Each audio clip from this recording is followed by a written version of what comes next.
ग्रामपंचायत हद्दीत केलेल्या इलेक्ट्रिक कामाचे बिल मंजूर करण्यासाठी केलेल्या मदतीच्या मोबदल्यात 1 लाखाची लाच मागून 60,000 रुपये घेताना माळशिरस पंचायत समितीच्या कनिष्ठ अभियंत्याला लाचलुचपत प्रतिबंधक विभागाने रंगेहात पकडले। शशिकांत सयाजी चौगुले, पद कनिष्ठ अभियंता, तालुका पंचायत समिती, माळशिरस, जिल्हा सोलापूर, वर्ग 3 असे अभियंत्याचे नाव आहे। यातील तक्रारदार यांच्या पत्नीच्या नावे शासकीय इलेक्ट्रिकल कामे करण्यासाठीचा शासकीय परवाना असून त्यासाठी त्यांनी एक फर्म स्थापन केली आहे। या फर्मद्वारे स्थानिक स्वराज्य संस्थांतर्गत येणारी सर्व प्रकारची इलेक्ट्रिक कामे करण्यात येत असतात। या फर्मला मिळणारी शासकीय इलेक्ट्रिक कामे करण्यासाठी तसेच केलेल्या कामाच्या बिलासाठीचा पाठपुरावा करण्यासाठी तक्रारदाराच्या पत्नीने तक्रारदाराला अधिकार पत्र दिलेले आहे। तक्रारदाराने फर्मच्या वतीने फळवणी ग्रामपंचायत, तालुका माळशिरस, जिल्हा सोलापूर येथे शासकीय इलेक्ट्रिक काम पूर्ण केले, त्याबाबतचे बिल त्यांना मिळाले। तसेच त्यांनी पिलीव ग्रामपंचायती अंतर्गत केलेल्या रोड लाईटच्या कामाच्या बिलाच्या अनुषंगाने पाठपुरावा करत असताना तक्रारदार हे यातील लोकसेवक शशिकांत चौगुले, कनिष्ठ अभियंता यांच्याकडे गेले। त्यांनी तक्रारदाराकडे फळवणी ग्रामपंचायत अंतर्गत केलेल्या कामाचे बिल मिळवून देण्यासाठी आणि केलेल्या मदतीच्या मोबदल्यात 34,000 रुपये आणि पिलीव ग्रामपंचायतीच्या हद्दीत केलेल्या कामाच्या बिलासाठी करत असलेल्या मदतीच्या मोबदल्यात 33,000 रुपये असे एकूण 67,000 रुपये लाचेची मागणी केल्याची तक्रार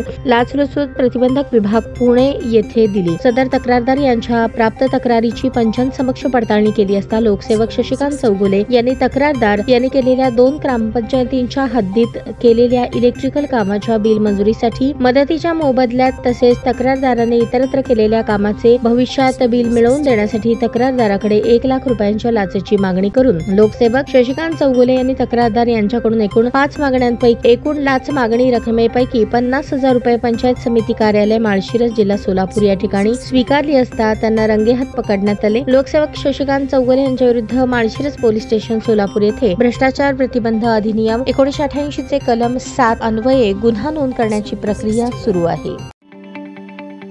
ताज्या बातम्या पाहण्यासाठी प्राईम महाराष्ट्र न्यूज चॅनलला सबस्क्राईब करा।